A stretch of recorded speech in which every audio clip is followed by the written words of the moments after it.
Mesdames et messieurs, bonjour. Ravi de vous retrouver pour la deuxième émission, Le parcours du migrant. De tout temps, le monde a connu des mouvements de population aux motifs essentiellement économiques. L'immigration est donc le fait de s'installer dans un pays étranger dans l'intention d'y rester.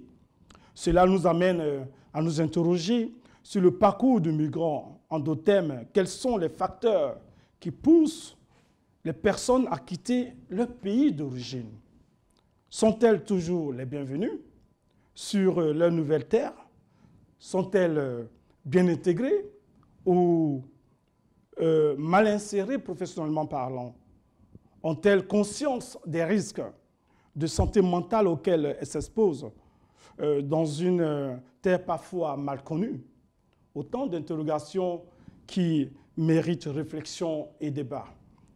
Pour cela, la première partie de notre émission, nous discuterons des facteurs de la migration, suivis de leur impact sur la vie du sujet migrant dans la seconde partie. Enfin, nous terminerons notre émission par les politiques d'intégration et d'insertion dans la troisième partie. Et pour en débattre, nous recevons à nouveau deux invités bien connus de la maison.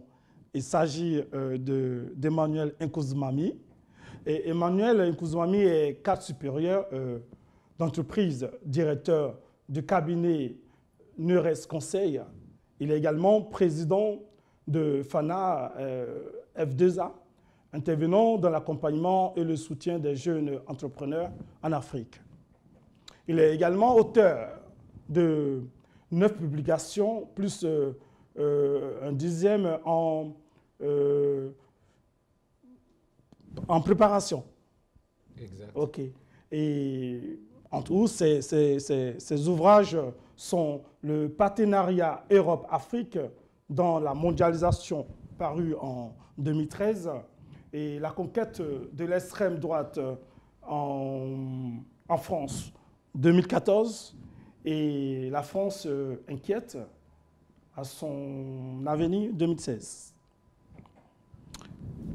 Nous recevons également Bardi Simplice, lui qui est titulaire de Master 2, professionnel à Action Humanité Internationale, du programme NOA et Marius Modus. C'est en espagnol, je crois. NOA Erasmus Mundus. OK. Il est également aussi responsable bénévole de l'association France Humanité. Exactement. Alors, pour ma première question, s'adresse à vous et demande à ce que nous apportons un éclaircissement sur cette notion, à savoir qui est le migrant et l'immigrant. Bien, merci d'abord de nous avoir invités. C'est toujours intéressant de parler des questions d'actualité, mais aussi des questions qui ont façonné l'histoire de l'humanité. La migration, comme vous l'avez rappelé dans votre introduction, ont toujours constitué la vie même des populations sur notre planète Terre. Maintenant, sur la question des migrations, il y a, vu de France, si je me place en France, j'ai l'émigration qui concerne le français ou la personne installée sur le territoire français qui quitte la France pour aller à l'extérieur. Ça peut être un séjour temporaire pour une raison personnelle, ça peut être un départ massif, comme on l'a remarqué pendant les guerres. La France, c'est aussi un pays de guerre, les gens ont tendance à l'oublier. La France s'est façonnée avec les guerres. Elle s'est construite à partir des guerres. Les conquêtes de régions sont passées par les guerres. Et donc, quand il y a une guerre, dans ce cas, nous sommes dans le cas des migrations de masse, mais ce sont les gens qui émigrent, ils quittent le pays d'origine, qui est la France en l'occurrence, pour aller à l'extérieur. Ensuite, il y a l'immigration. Ce sont des personnes qui entrent en France, quel que soit le pays d'où ils viennent. Ils peuvent venir d'Afrique, ils peuvent venir aussi d'autres pays européens. Il peut venir d'Amérique, mais en venant comme destination en France. Il est immigrant en France parce qu'il vient s'installer en France. Alors, entre les deux phénomènes d'émigration et d'immigration, il y a des typologies qu'on peut relever sur les personnes concernées par ces mouvements de migration, et ces personnes, ce sont des migrants par nature. Ensuite, à l'intérieur de ces migrants, il y a plusieurs causes de migration. C'est dans ces causes-là qu'on va classer les migrations climatiques maintenant, les migrations économiques, les migrations politiques, etc. Des causes qui poussent la personne à quitter le territoire d'origine pour venir s'installer en France, dans le cadre de l'immigration en France. Mais en France, on a tendance à faire la confusion entre les deux. Non, c'est parce que les Français, peut-être, pour ceux qui ne sont pas forcément instruits, ont tendance à mélanger parce qu'on n'a pas d'autres concepts. Et puis parce que les Français ou les gens qui vivent sur le territoire, ils ne connaissent pas eux-mêmes le phénomène de migration. Quand on n'a pas été concerné de près ou de loin par les mouvements, ni dans sa famille, ni dans ses proches, c'est quelque chose qui vous est étranger. Donc ces confusions, on peut les comprendre puisque c'est des concepts que les gens ne maîtrisent pas forcément. Mais il faut encore une fois dire à nos téléspectateurs qu'il s'agit que la migration se lie dans les deux sens. Dans le sens de départ de ceux qui quittent leur pays et dans le sens d'arrivée. Donc des personnes qui viennent s'intégrer sur le territoire. Alors ce territoire peut bien sûr être une terre de destination ou une terre de transit pour aller ailleurs. Mais quand on est en terre de transit, on n'est pas vraiment dans l'immigration, on est dans la migration, puisqu'on est en mouvement continu. Tant qu'on n'a pas encore atteint la destination finale qui devient votre terre d'immigration, vous êtes toujours en transit, vous êtes donc un migrant. Parlant du migrant, effectivement, il y a plusieurs facteurs qui font qu'aujourd'hui, on retrouve en France beaucoup de personnes migrants et qui sont là pour différentes raisons. Par exemple, tout à l'heure, vous parliez de la confusion au sein de la population qui ne comprend pas toujours ce flux migratoire qu'ils reçoivent sur le territoire, alors bien même que lorsqu'on va plus loin dans les différents textes, dans les différentes mesures que l'État met en place, on peut avoir un migrant pour des raisons familiales, en termes de regroupement familial. On peut avoir un migrant également en termes de venir faire mes études en France. Donc voilà, on peut également, si on se base sur l'actualité d'aujourd'hui, on peut également parler du migrant au nom de la demande d'asile. Et les parcours sont différents. Par exemple, le migrant qui est là pour des études, celui-là, avant de finir en France, forcément, il a besoin d'un visa études. Pour le migrant qui est là au titre du regroupement familial parce que son époux ou bien son épouse est déjà en France et est régulièrement intégré, c'est son droit d'être aux côtés, au nom de l'unité familiale, d'être aux côtés de sa famille. Donc voilà. Pourquoi dans ce cas, le migrant est associé à une négation? Non, c'est toujours le phénomène du rejet par ignorance. Par nature, l'être humain a tendance à se rapprocher de celui qui lui ressemble le plus. Le blanc va se mettre du côté du blanc, le noir va se mettre du côté du noir, l'asiatique va se mettre du côté de l'asiatique. Et c'est ce qui a créé, pendant des siècles par exemple, les grappes communautaires.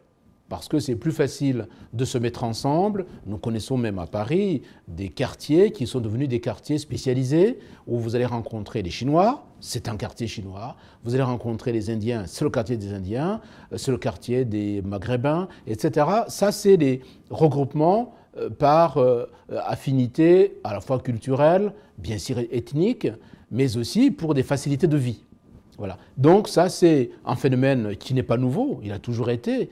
On peut dire que dans l'ensemble des pays occidentaux, même si on peut ajouter les pays scandinaves, en Suède, vous allez trouver des grappes des communautés maghrébines, par exemple, qui sont là depuis des années. Ça, c'est naturel que les humains, en quelque sorte, par nature, aient une sorte de réflexe pratiquement négatif quand on voit une personne qu'on ne connaît pas, ou tout au moins qu'on ne veut pas connaître.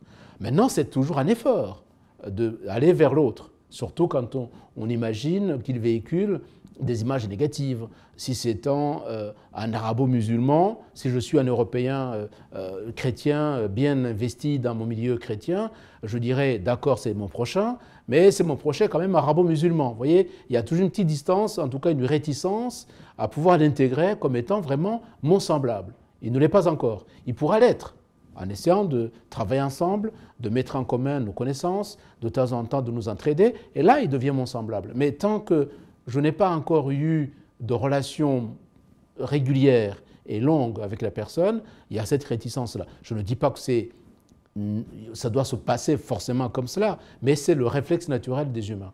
Alors, je pense même que d'ailleurs, cette réticence n'est pas forcément liée toujours à la question de l'ignorance. Il y a aussi la peur. La peur parce qu'il y a le contexte actuel. La complexité même du migrant. Non, moi je parlais plutôt en termes de peur parce qu'actuellement, lorsqu'on prend l'actualité de la France, ce qui est d'actualité, c'est le terrorisme. Donc aujourd'hui, les gens, ils ont peur. Ils ont peur, donc au-delà de l'ignorance, il y a effectivement la peur de l'autre. Le migrant, je ne le connais pas, il peut provenir de divers horizons, il peut être musulman, il peut être, voilà. Donc on l'associe forcément au contexte actuel du terrorisme, si bien que celui qui est là, est-ce que ce n'est pas l'un des terroristes? Donc voilà, en plus de l'ignorance, il y a la peur aussi. Mais alors, c'est intéressant de regarder le migrant sur le parcours de l'histoire, puisque nous sommes dans le parcours du migrant. Lorsque, après la Première Guerre mondiale, la France a accueilli les Italiens, les Espagnols, les Portugais et les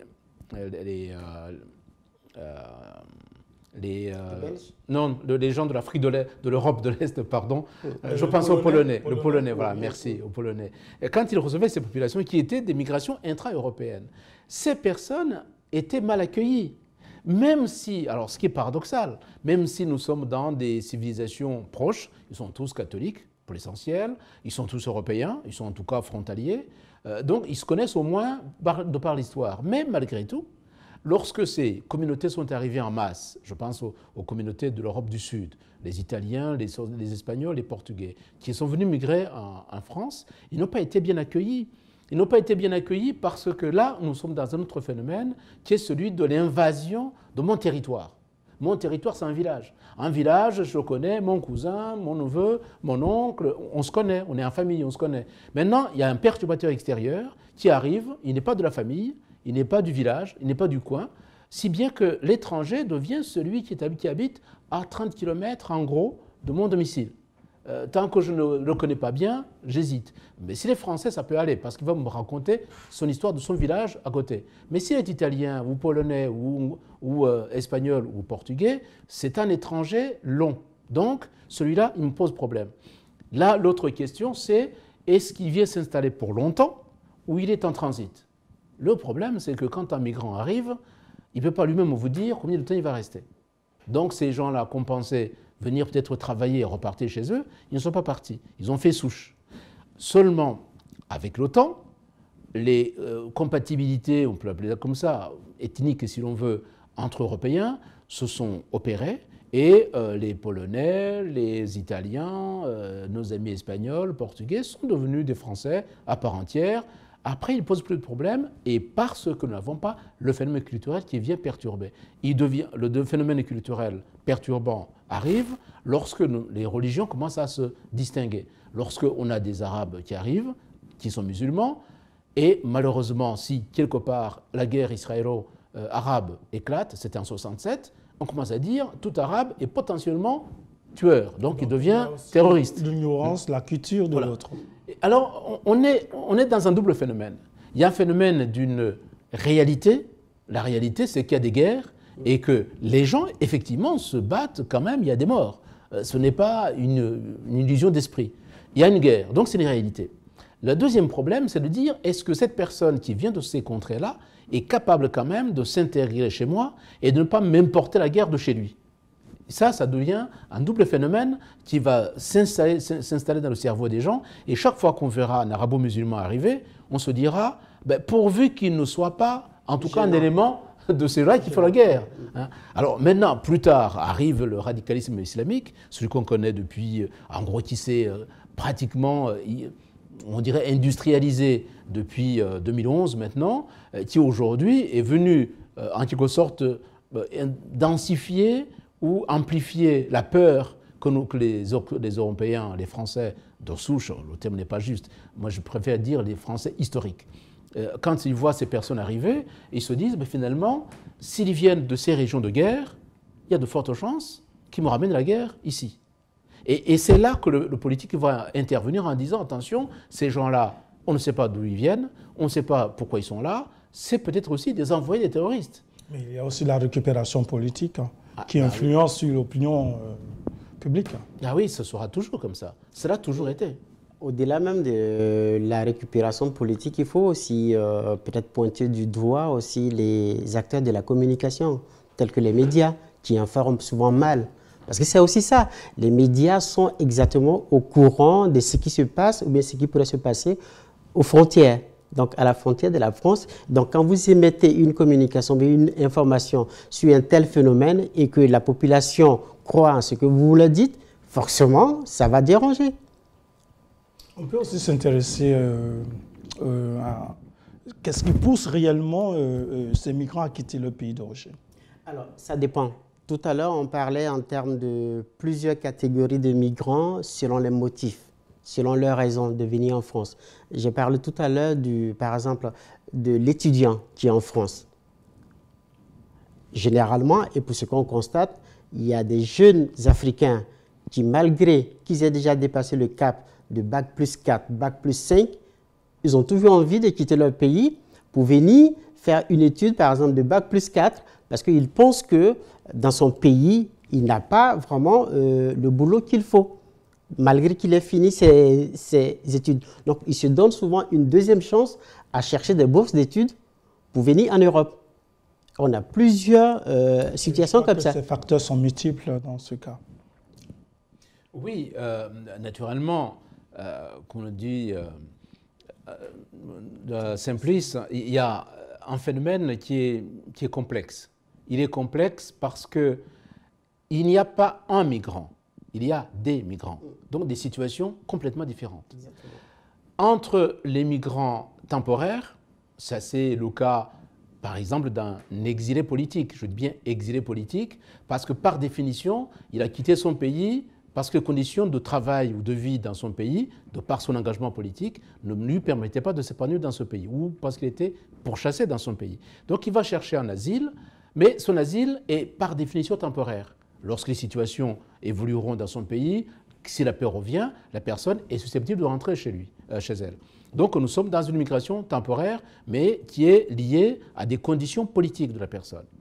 Il y a une migration, cette fois-ci je vais dans l'autre sens, une immigration longue.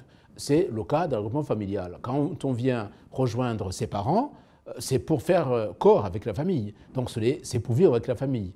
Si la famille est là, s'est installée, et même si la famille, les parents ont pris la nationalité française, c'est qu'ils s'installent déjà durablement sur le territoire. La personne qui rejoint la famille s'inscrit dans la durée.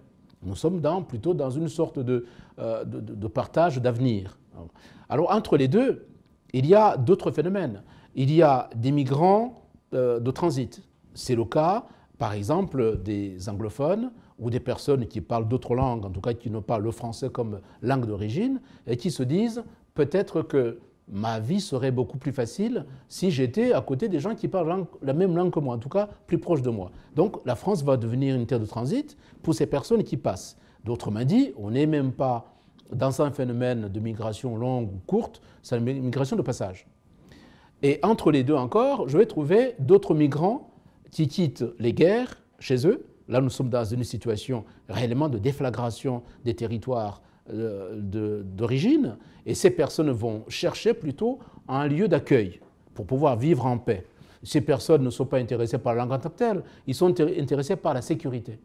La sécurité, s'ils la trouvent en Espagne, ils s'installent en Espagne. En Espagne, il y a beaucoup de Maghrébins. Il y a aussi une histoire longue, c'est qu'au Moyen-Âge, un peu plus tard, jusque même dans le 10-12e siècle, l'Espagne était une colonie marocaine. Enfin, en dehors de ce phénomène-là, certaines personnes vont s'installer en Espagne, pas parce qu'ils parlent espagnol, mais parce que c'est la première terre où il se sent plus en sécurité. L'Italie est aujourd'hui devenue, par exemple, unitaire d'accueil des Africains, pas parce qu'ils parlent italien, mais parce qu'ils ont fui les régions de perturbation, de guerre ou d'insécurité. La première sécurité qu'ils ont trouvée, c'était en Italie. Ils se sont installés là. Ensuite, ces personnes vont apprendre la langue. Après, il y a des migrants économiques purs. Ces personnes qui ne sont pas chassées de leur pays par des perturbations de guerre, par les poursuites politiques, mais parce qu'ils trouvent que dans leur pays, les conditions de vie ne sont pas favorables. Et ces personnes vont tenter leur chance dans les pays où ils espèrent avoir plus de chances de construire leur vie et leur avenir. Et ces personnes ne sont pas forcément intéressées par la proximité culturelle, ils sont intéressés par la possibilité de se construire dans le tissu économique là où ils vont. Mais je vais peut-être faire une précision sur ce que vous venez de dire par rapport à la migration au titre de l'asile. Voilà, ce n'est pas vraiment une migration pour un passage. Non, non, non. Quand ces migrants arrivent sur le sol français pour une demande d'asile, selon le contexte elle-même de la Convention de Genève, si c'est des personnes dont la France doit être responsable de leur demande d'asile, lorsque par exemple cette personne-là obtient la protection internationale de la France, c'est pour toujours. Parce qu'en réalité, elles n'ont plus vocation à retourner dans leur pays, de façon générale. Donc ce n'est pas une migration passagère. Alors c'est intéressant ce que vous venez de dire, parce que là, vous touchez deux sous-ensembles. Il y a un sous-ensemble, j'en ai connu par exemple des réfugiés politiques cubains, en France, qui sont retournés au Cuba après. Ça veut dire que pour eux, c'était un temps de répit, d'abord de protection absolument, ils avaient le statut de réfugiés naturellement, mais ils sont restés quand même dans le lien politique du pays d'origine, en se disant on va continuer le combat ici. C'était le cas aussi des gens qui fuyaient la dictature de Franco en Espagne par exemple, et qui sont venus ici sous la protection française. Bien sûr, là on était dans des situations encore beaucoup plus complexes que le Cuba, j'entends, puisqu'il y avait une guerre en Espagne. Au Cuba, c'est plutôt la maltraitance. Et ces personnes-là, quand ils sont venus sur le territoire français, ils se sont inscrites elles-mêmes dans le projet de retour dans le pays d'origine. Donc, ils ont eu la protection, ensuite ils sont repartis. Ça, c'est un premier sous-ensemble. Deuxième sous-ensemble, ce sont des exilés politiques, mais des régions de conflit. Et ceux-là, effectivement, quand ils arrivent ici, ils se disent oui, j'ai mon asile politique parce que des raisons politiques qui m'ont fait quitter mon territoire étaient telles que je ne pouvais pas y rester. Mais en même temps, arrivé ici, la personne commence à s'inscrire non plus dans le retour, mais dans le séjour durable dans le pays d'accueil. Ça, c'est une deuxième partie. Oui, je suis totalement d'accord avec vous, mais il faut quand même faire la différence, hein, parce que pour des personnes qui, ayant déjà bénéficié d'une protection, et néanmoins, qui retournent dans leur pays, généralement, elles sont forcées de retourner parce que pourquoi? Dans la protection, on en a deux types. Hein. Il y a une protection qu'on appelle la protection statutaire, donc des gens qui bénéficient d'une carte de 10 ans, d'accord, et qui n'ont pas vocation à retourner dans leur pays, sinon cette protection prendra fin. Par contre, ceux qui bénéficient de la protection qu'on appelle la protection subsidiaire, qui est annuelle, autant de fois que les motifs pour lesquels vous bénéficiez de cette protection existent encore. Le jour où ces motifs prennent fin, l'État vous demande de retourner. Donc, je pense que c'est dans ce cas-là. Je vais prendre un troisième sous-ensemble. Un troisième sous-ensemble. Ce sont des réfugiés politiques qui ont reçu la protection, bien sûr, internationale et qui ont poursuivi le parcours dans la demande de nationalité. C'est vrai chez nous, c'est vrai en Angleterre, c'est vrai en Belgique, qui ont pris la nationalité du pays. Mais parmi ces personnes-là, on va trouver encore, on peut faire la arborescence, d'autres sous-ensembles à l'intérieur, des gens qui se disent, puisque j'en ai rencontré, qui me disent j'ai reçu papier, maintenant j'ai une identité administrative, belge, française ou anglaise, administrative. Mais ça me permet maintenant de faire des allers-retours dans mon pays. Cette fois-ci, il n'est plus vraiment concerné par l'exil en tant que tel. Il devient quelqu'un qui a une nationalité extérieure de protection et qui lui permet de pouvoir voyager dans son pays d'origine. Parce que la personne a pris la nationalité. Parce qu'elle a pris la nationalité. Voilà. Puisque, malheureusement d'ailleurs, dans la clause de la protection internationale, la personne peut demander la nationalité du pays qu'il a accueilli. Il ne faut pas aussi oublier la construction identitaire de migrants en question. Parce qu'il y a la construction, l'identité, je vais dire, professionnelle, qu'il faut reconstruire, social, économique. Et tout cela détermine, caractérise l'individu qu'on reçoit dans le pays d'accueil. Effectivement, parce que ces personnes-là, généralement, les migrants, dans le contexte actuel dont on parle, beaucoup sont des médecins, des professeurs, des hommes d'affaires, des responsables d'entreprises, mais parce qu'ils voient leur vie menacée dans leur pays d'origine, sont obligés de fuir par tous les moyens.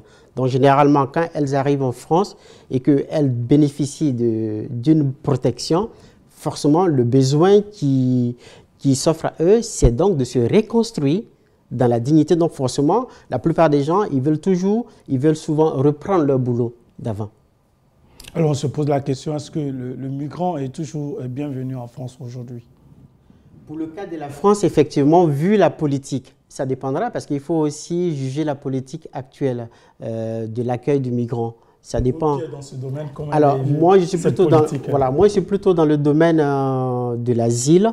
Donc, je sais que depuis les événements de 2015 où on a eu la réforme de l'asile, suite aux événements qu'on a connus, comment on appelle ça, par rapport aux migrants qui venaient de l'Irak, qui venaient de la Libye, qui venaient de la Syrie, qui venaient de l'Afrique de l'Ouest et qui sont morts dans la Méditerranée, l'Europe s'est assise et ils ont dit, bon, ok, on va réformer notre système d'accueil et on va le rendre standard pour chaque pays de l'Europe. Donc, le cas de la France, la réforme a eu lieu le 29 juillet en 2015. D'accord? Ça a été appliqué en novembre. Et selon cette nouvelle réforme-là, il y a eu beaucoup de changements. Anciennement, avant, quand les migrants venaient là, quand ils demandaient l'asile, je parle du migrant demandeur d'asile, la durée d'examen de son dossier pouvait prendre 1 an, 2 ans. Maintenant, au nom de cette nouvelle réforme-là, elle est réduite à 6 à 9 mois par rapport au cas de la demande d'asile. D'accord? Donc, je pense qu'il y a une politique, il y a une bonne volonté qui est mise en place, mais je pense que ça ne suffit pas. L'association dans laquelle, par exemple, je suis bénévole a été créée parce que c'est limite existant. Je pense qu'il y a beaucoup d'acteurs, de nouveaux acteurs qui pourraient accompagner ces publics-là que l'État doit encourager. Il faut dire aussi, pour compléter ce que vous dites, effectivement, que les phénomènes d'immigration des personnes venant d'Asie, de Syrie, mais pas seulement, ils s'appellent Syriens, c'est pour une sorte d'appellation générique. Effectivement. Hein. Ouais. Mais là-dedans, vous avez des Afghans, vous avez des Pakistanais, vous avez de différents pays de cette région-là.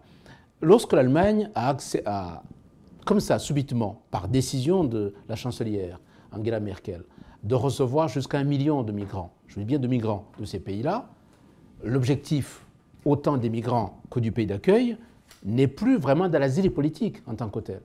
L'Allemagne a pris le parti d'au moins de renouveler sa population en intégrant ces personnes de l'extérieur. C'est un acte politique volontaire, plutôt en quelque sorte de substitution de population. Substitution en tant qu'une population qui est vieillissante en Allemagne, la main-d'œuvre commence à devenir de plus en plus rare, et des compétences, bien sûr, s'effritent avec le temps, puisque les vieux partent, mais les jeunes ne sont pas assez nombreux pour reprendre le travail des anciens.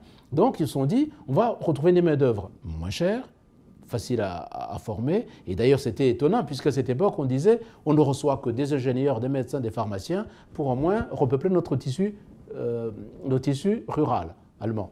Bon, il s'est trouvé que dans le million de gens accueillis, il y avait quand même un peu de professeurs, un peu de médecins, un peu d'ingénieurs. Enfin, c'était normal, mais ça faisait partie du jeu politique de ce moment-là. Ça veut dire que nous sortons du parcours normal du migrant tout seul qui essaie de se construire, mais parce qu'il y a un pays qui l'accueille et qui veut bien les accueillir et faciliter l'installation. Alors, vient un autre phénomène derrière, c'est justement le terrorisme, qui s'est introduit dans ce mouvement-là. Et ce terrorisme a fait que ce qui était accueilli comme étant une nouvelle population de peuplement pour l'Allemagne devient aussi un problème derrière. Alors, est-ce qu'aujourd'hui on peut dire que la migration est vraiment une solution pour le migrant? Non, la migration... Lorsqu'on voit des migrants errer par-ci par-là à Paris, au bord des routes... Les migrations ont toujours été une solution pour les migrants eux-mêmes, pour ceux qui viennent des pays en guerre. c'est une solution. Ce n'est pas la solution idéale, mais c'est une solution parce qu'il faut, comme vous l'avez dit tout à l'heure, il faut se reconstruire. Lorsqu'on était commerçant dans son pays et pour des raisons de dévastation d'un pays, parce qu'il y a une guerre, parce qu'il y a des conflits ethniques ou tribaux, parce que le pays, malheureusement, n'arrive pas à couvrir tout le territoire de la sécurité nationale à laquelle ont droit tous les citoyens de ce pays, ces gens fuient. Et quand ils arrivent dans nos pays ici, dans les pays occidentaux, c'est en France, c'est en Allemagne, c'est en Angleterre ou d'autres pays européens, ou en Belgique ou aux Pays-Bas, la première réaction du migrant, c'est « je trouve la sécurité », je trouve mon logement, je trouve l'école pour mes enfants et je trouve une activité qui, de préférence, me ramène dans mon activité antérieure. Quand j'étais commerçant chez moi, je voudrais bien faire du commerce. Si j'étais médecin chez moi, je voudrais bien soigner parce que c'est une compétence qu'il ne veut pas perdre et c'est légitime, c'est normal. Alors après vient notre phénomène. Est-ce que le pays d'accueil, c'est la question qui est la sous-question de ce que vous venez de poser, est-ce que le pays d'accueil attend les médecins africains en France ? Est-ce que l'Angleterre attend les médecins pakistanais ou indiens en Angleterre? C'est pas sûr. Ces personnes exercent l'activité parce que c'est leur métier à eux. Mais l'Angleterre ne se fait pas une politique de dire je vais chercher les médecins ailleurs. Ceci dit, il y a le chemin inverse. Ce sont les Anglais qui vont se soigner en Inde. Et ce sont aujourd'hui les Français qui vont se faire soigner au Maroc. Parce qu'ils ont des plateaux de chirurgie qui marchent très bien, qui ont été d'ailleurs installés par les Français au passage. Mais ça, c'est notre phénomène. Je voulais rebondir là-dessus, sur cette question-là. Si la migration aujourd'hui est une solution ou bien une bonne solution pour le migrant, moi je dirais oui et non. Ça dépendra de la solution, de la situation plutôt. Si on prend le cas de quelqu'un qui, dans son pays, a fait des longues études, qui n'a pas de boulot, et qui réussit à avoir une bourse d'études et qui vient en France et à la suite de ses études qui travaille, oui, c'est une solution. Si je prends par exemple le cas d'un demandeur d'asile, je ne parle pas du demandeur parce que parmi les demandeurs d'asile, il y a ceux qui n'ont pas le choix que de fuir. Par contre, il y a ceux qui passent par des vendeurs de rêves qu'on appelle des passeurs. Donc, qui leur vendent tout un rêve européen comme un paradis. Et lorsqu'ils arrivent ici, pourtant, c'est des gens qui sont propriétaires de biens chez eux et qu'ils arrivent ici, qui dorment dehors, je dirais non. Okay. Eh bien, ça nous permet de faire une transition sur la deuxième partie. Alors, moi, je pose la question si les migrants ont toujours conscience des risques auxquels ils s'exposent, parfois en prenant la route de l'Hexagone. Là, je dirais c'est oui et non. J'en parlais tout à l'heure. C'est oui et non. C'est les mêmes termes. Il y a... Parce que c'est un sujet quand même très important et qui mérite discussion. Notamment, ça dépend des tranches d'âge, en fait. Pour les tranches d'âge, en gros, 25-35 ans, ils sont conscients des risques.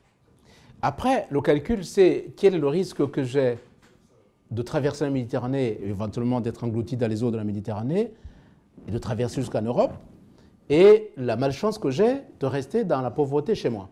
Effectivement. Voilà. Donc, il va se dire, ben, en quelque sorte, je reste ici, à coup sûr, je mourrai pauvre, à coup sûr. Maintenant, je vais tenter la chance. Si je suis englouti par les eaux, c'est, bon, pas de chance, mais il y a quand même des gens qui sont parvenus à traverser la Méditerranée. Eh bien, il va raisonner comme un jeune qui va passer un concours, à qui on dit il n'y a que 10% qui réussissent. Bon, pourquoi il ne se mettra pas dans les 10%? Donc il va se dire je vais être parmi les rescapés. Il part avec l'idée que si jamais il y a 5 rescapés, il sera de ces 5-là. Il connaît le risque, il va braver la situation, mais avec l'avantage de dire si jamais je traverse, peu importe, je serai dans des conditions difficiles, mais au bout de quelques années, je pourrai me construire. Ça, c'est le premier. Ça, des gens qui connaissent le risque. Après, il y a d'autres à qui les passeurs, par contre, ne disent rien de ça. Oui. Ne disent rien. Simplement, on va lui escroquer les fameux 10 000 $ pour pouvoir prendre le bateau, un petit Zodiac trouvé par ailleurs, qui va prendre l'eau tout de suite une fois qu'il est lancé en l'eau, avec d'ailleurs 3 fois plus de capacité qu'il devait en contenir normalement. Et ces personnes-là, qui sont malheureusement des victimes des passeurs, les risques ne le disent pas. Parce que si vous étiez passeur et que vous dites aux gens, vous avez 80% de chances de mourir en Méditerranée, vous perdez votre business. Donc, quelque part, vous vendez du rêve, et en même temps, vous faites de l'argent dedans. Vous êtes un homme d'affaires. Et ces gens-là qui ne sont pas informés sur les risques qu'ils courent, ils viennent en toute gaieté en disant, après tout, une fois arrivé en Europe, je serai le roi du pétrole. Il y a un autre phénomène, malheureusement, c'est le cas des situations d'emprisonnement qu'on connaît en Libye, au Maroc aujourd'hui, où malheureusement, voilà, où beaucoup, il n'y a pas que des Noirs, il y a aussi des Asiatiques, malheureusement. Donc, ces marchands de rêve, ils ont trouvé d'autres marchands aussi d'espoir quelque part, mais plutôt de désespoir, ceux-là. Ils prennent cette fois-ci ces malheureux qui n'ont pas pu trouver le rafio et qui les fait traverser la Méditerranée, on les met dans une sorte de terre d'accueil, de transit, et vite saturés, ils sont quadrillés dans les grilles comme des animaux, ils sont là, il n'y a pas d'eau, il n'y a pas d'hygiène, il n'y a rien, mais on leur dit de toute façon, comme vous êtes des clandestins, on vous emprisonne. Vous voyez, ça c'est un risque, que les gens qui quittent notamment l'Afrique noire ne connaissent pas quand ils quittent leur pays. Mais toujours, là nous sommes bien dans la vente du rêve du passeur qui lui dit de toute façon, quand vous serez en Europe, vous verrez, tout ira bien. Il y a aussi une autre réalité qu'il faut ajouter. Il n'y a pas que les passeurs, mais il y a aussi les gens même qui bravent ces risques-là. Par exemple, vous disiez tout à l'heure que des gens qui prennent le bateau, qui traversent la Méditerranée, généralement, ce départ, il est préparé, il est organisé par la communauté. D'accord? Et à la base, les candidats, ils ne sont pas 1, 2, 3, mais ils sont souvent 10. Ils font partie 5. Et généralement, quand parmi ces 5, il y a 2, 3, 4 qui arrivent à bon port, 100, ils téléphonent pour dire « Ah, ça se passe bien parce que je viens à peine d'arriver, on m'a mis dans un appartement. Donc vous aussi, vous pouvez prendre ce risque. Donc voilà, c'est ce qui encourage malheureusement ce genre de phénomène. Je voulais aussi dire que le risque n'est pas seulement économique ou matériel, comme on l'avait si bien dit, il est aussi mental et psychologique.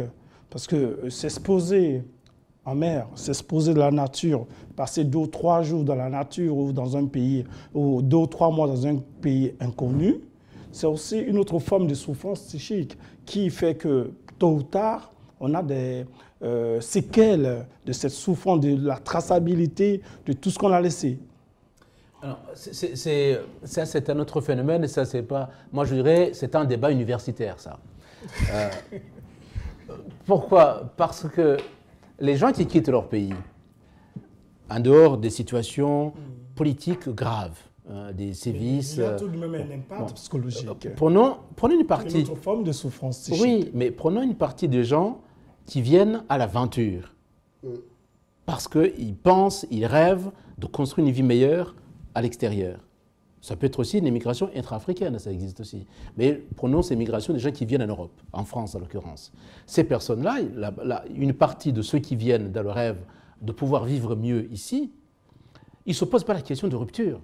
Ils ne se posent pas la question de souffrance. Ce n'est pas ça le sujet. Parce qu'ils souffrent déjà chez lui. Donc, son problème, ce n'est pas de dire, quand je serai dans ce pays où je ne connais personne, je ne parle pas leur langue, je ne sais pas comment ils sont structurés socialement, je ne sais même pas si je peux trouver une situation convenable immédiatement, mais comme il vient de le dire Simplice, à juste titre, il a reçu déjà une information au départ. Cette information, par un coup de fil, par un petit courrier du cousin qui est déjà arrivé, mais qui dit ça se passe bien, même des fois ça ne se passe pas bien, mais il est obligé de dire que ça se passe bien. Donc la personne va s'inscrire dans le rêve et pas dans la rupture, pas du tout, dans le rêve. Bien sûr, arriver ici. On abordera la rupture tout à l'heure. Donc cette personne va arriver en se disant, pourvu en tout cas que j'y arrive, je mette les pieds dans ce pays, et une fois que j'ai mis les pieds dans le pays, eh bien je vais me débrouiller parce que tout le monde se débrouille, on y arrive. Donc, il va se débrouiller. Alors, après, il y a des situations qui se compliquent.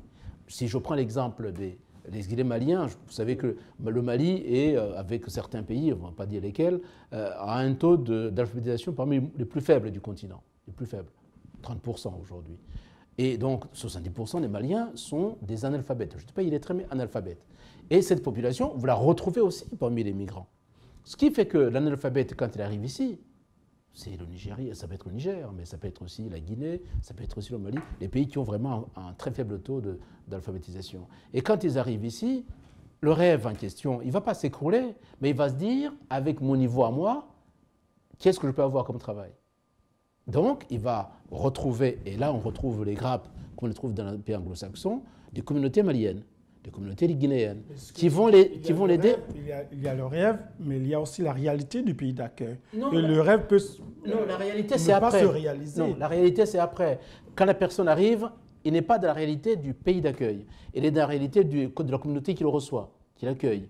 Il est dans la réalité de ceux qui vont lui indiquer les premières passerelles pour arriver à se construire une trajectoire.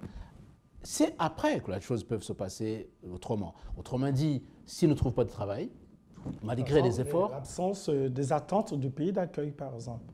Mais ça peut aussi la France, entraîner notre forme non, de non, souffrance. il faut dire aussi aux migrants, la France, l'Allemagne, l'Angleterre n'attendent pas les migrants. Je veux dire, il n'y a pas une porte quelque part, il n'y a pas un endroit où on dit, on est là, on attend les prochains migrants qui arrivent. On ne les attend pas, ils arrivent.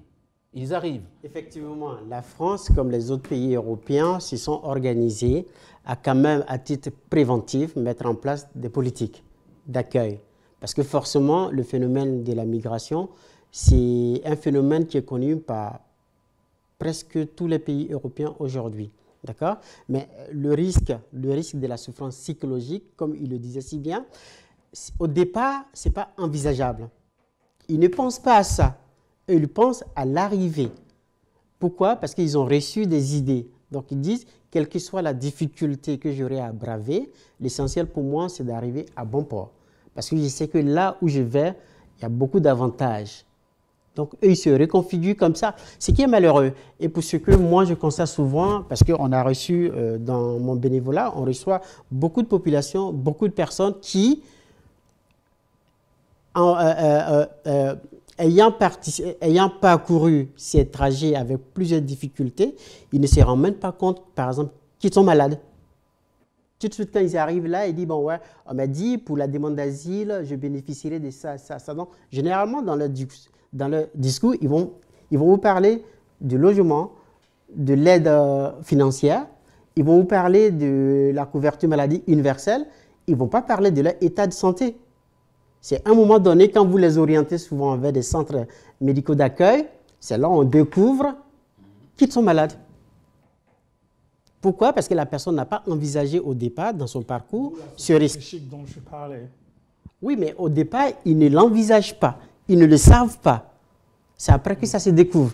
Après que ça se déclenche, lorsque, par exemple, il y a une difficulté à avoir un appartement où on est obligé, où ils se voient souvent dormir dehors et clac, la difficulté arrive.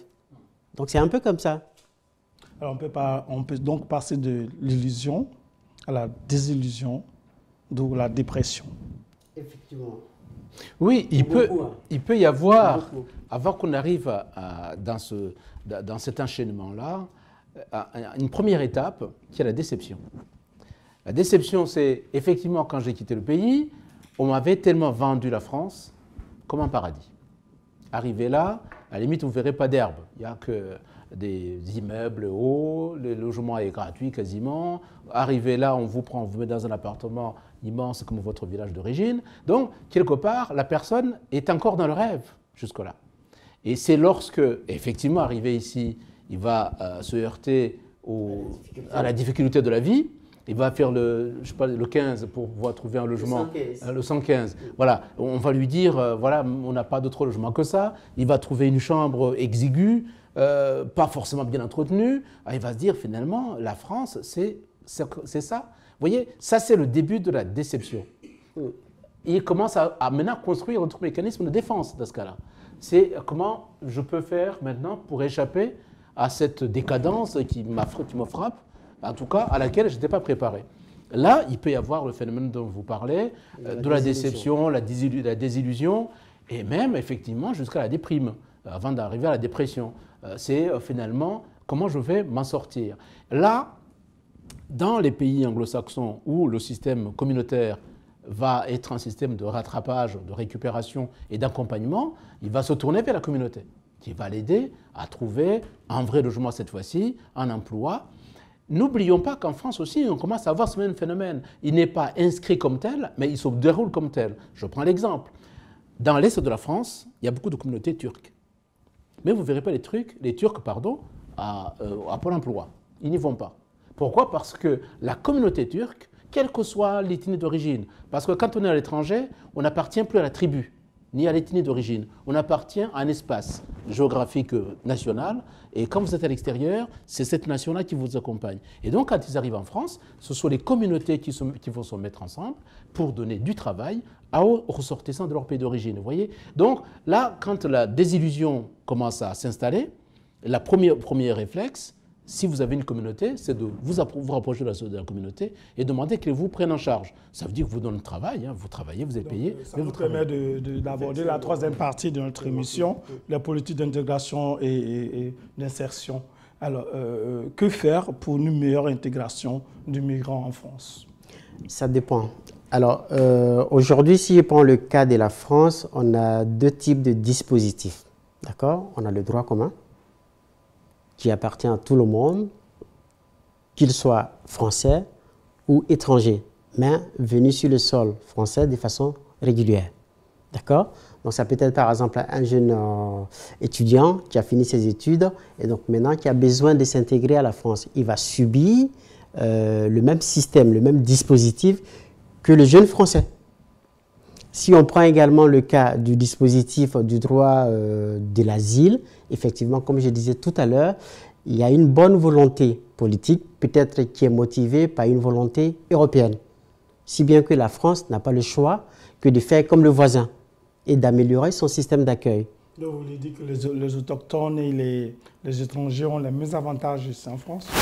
Par exemple, si je prends le cas toujours d'un étudiant ou bien de quelqu'un qui a été recruté depuis son pays qui vient en France pour travailler, il a le même droit presque que le citoyen français, puisque c'est le dispositif du droit commun qui régit son intégration.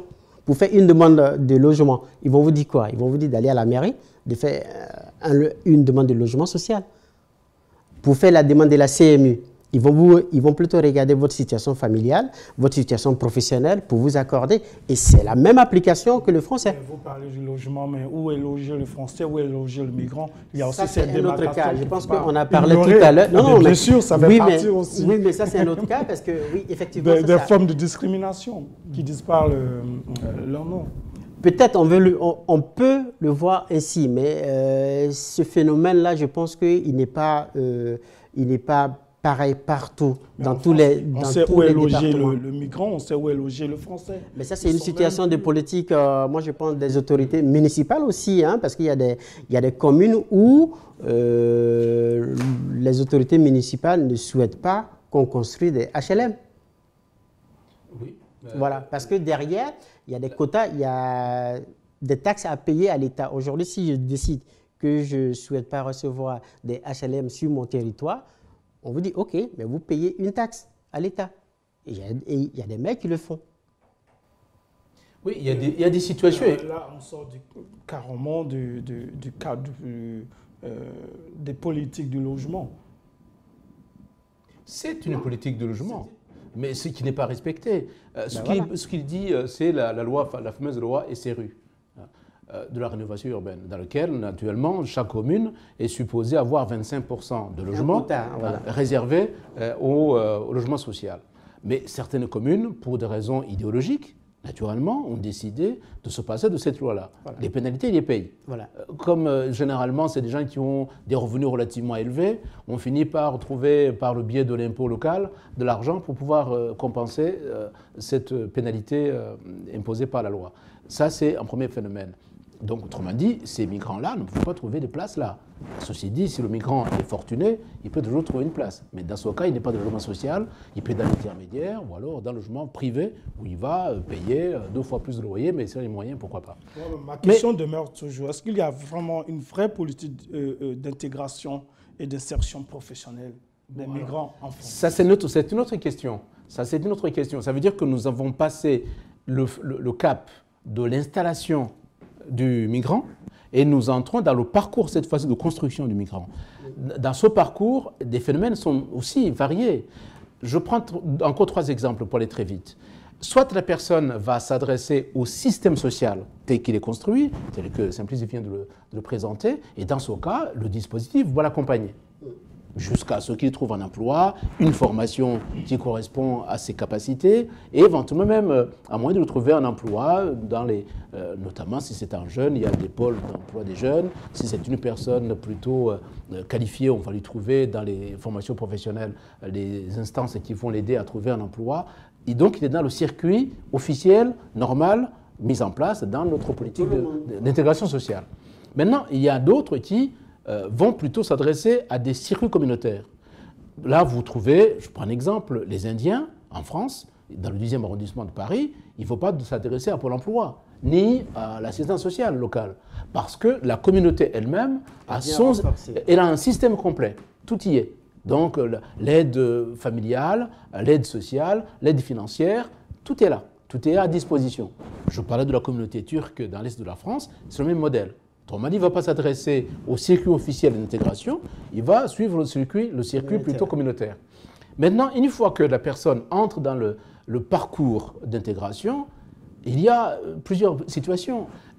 Soit il est dans le parcours d'intégration longue, donc il veut vraiment faire corps avec le pays. Là, il va passer les différentes étapes de l'intégration. L'intégration par le logement, pour lui. Ensuite, par l'école, parce que les enfants, quand ils vont à l'école, ils vont de plus en plus s'intégrer culturellement avec leurs petits camarades. Et vous savez que parfois, les parents sont intégrés par les enfants. Parce qu'ils vont dans les conseils des classes avec les autres parents, parce qu'il y a des kermesses qui s'organisent, il y a des fêtes de l'école où les parents vont venir cette fois-ci rencontrer d'autres personnes, d'autres milieux, mais de cultures aussi qui peuvent être différentes. Ceci dit, il construit un corps social dans lequel la personne va s'insérer tout doucement par l'école. Ensuite, le travail, c'est l'autonomie. C'est ne pas dire je dépendrai des aides sociales. Un jour, je gagne ma vie par mon salaire, par mon travail. C'est l'intégration par le revenu. Donc, autrement dit, je commence de plus en plus à être moi-même partie active dans la nation, dans le territoire qui me reçoit.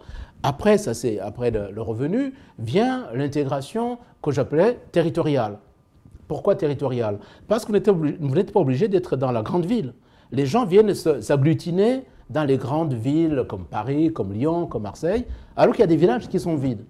L'intégration territoriale, c'est quelqu'un qui va dire « j'achète ma maison dans un village à 100 km plus loin, j'ai trouvé une terre, je m'installe, si je suis artisan, je fais mon activité d'artisan. Si je suis commerçant, je vais créer le commerce. C'est là que vous allez trouver des boulangers, vous allez trouver des pâtissiers qui ne sont pas du tout européens d'origine, mais qui ont trouvé un espace physique dans lequel ils vivent et dans lequel ils vont exercer leur activité. Alors moi, je voulais poser juste une petite question. Que penses-tu des gens qui disent que le migrant profite de la France ou de la protection sociale ou du système français social? Ça, il faut reconnaître que c'est une réalité.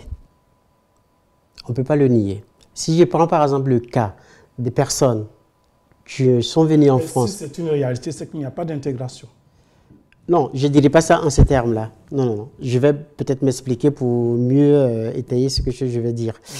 Si je prends le cas d'un jeune africain qui est là, qui a bien compris les avantages sociaux et la facilité qu'il y a, par exemple, d'être logé par exemple par le 115, imaginons, de bénéficier des aides alimentaires du Secours populaire. Je dis que le 115, ce n'est pas un bon logement. Non, ça dépend. Le flux faisant que, souvent le 115, il est aujourd'hui saturé. Donc, il donne des priorités aux femmes et aux enfants.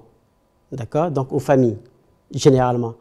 Il fut un temps où c'était tout le monde qui avait accès au 115, même la personne isolée, sans famille. Mais aujourd'hui, ils ont vu que la demande étant trop et le dispositif est peu, donc ils préfèrent donner priorité aux familles et aux femmes enceintes. D'accord?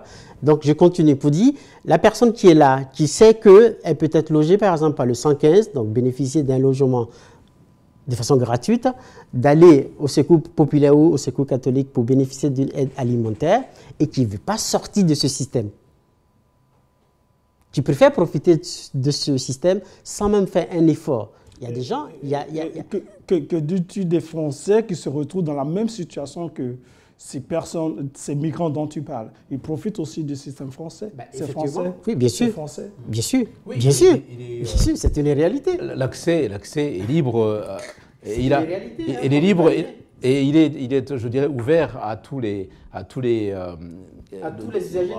personnes qui le souhaitent. Mais un élément que je voulais ajouter sur ce parcours-là, bien sûr, profiter du système. Dans les années 60 et début 70, les gens ne profitaient pas du système parce qu'ils travaillaient à ce moment-là. On n'était pas dans le plein emploi. Lorsque Giscard d'Estaing est arrivé au pouvoir, la France avait 700 000 chômeurs. Et quand il est parti en 80, on avait déjà doublé, 1,5 million. Après, ça a augmenté. Nous sommes aujourd'hui, en gros, à 6 millions de chômeurs. Mais avant que nous ayons des problèmes de chômage, les gens travaillaient. Donc, autrement dit, le migrant ne profitait pas du système parce qu'il était contributeur économique. Mais depuis que le chômage est devenu une sorte de situation durable dans l'ensemble du territoire, qui frappe autant d'ailleurs les Français que les étrangers, naturellement, la personne est obligée de regarder le côté social. 2 minutes. Le côté social. Donc, on peut dire qu'effectivement, il profite du système parce qu'il se dit, j'ai pas de travail, mais je vais être des filets de sécurité dans le modèle social français dans lequel je vais trouver ma place. Il sait qu'il ne mourra jamais de faim. Il y aura toujours des organisations pour l'aider à manger. Il sait qu'il doit mourir, si vraiment il veut vivre dans la précarité, mais en dormant quelque part, il y aura toujours 115 pour l'héberger. Ce n'est pas l'idéal, mais il sait bien qu'il a un toit pour dormir. Cette fois-ci, cette personne, s'il dit le travail, je ne le trouve pas, mais je ne vais pas rentrer chez moi, il sait qu'effectivement le système social va l'aider quand même à survivre. Effectivement. Merci, nous sommes au thème de notre émission. Je vous remercie d'avoir partagé ce bon moment avec nous. Et à la prochaine. Merci. Merci.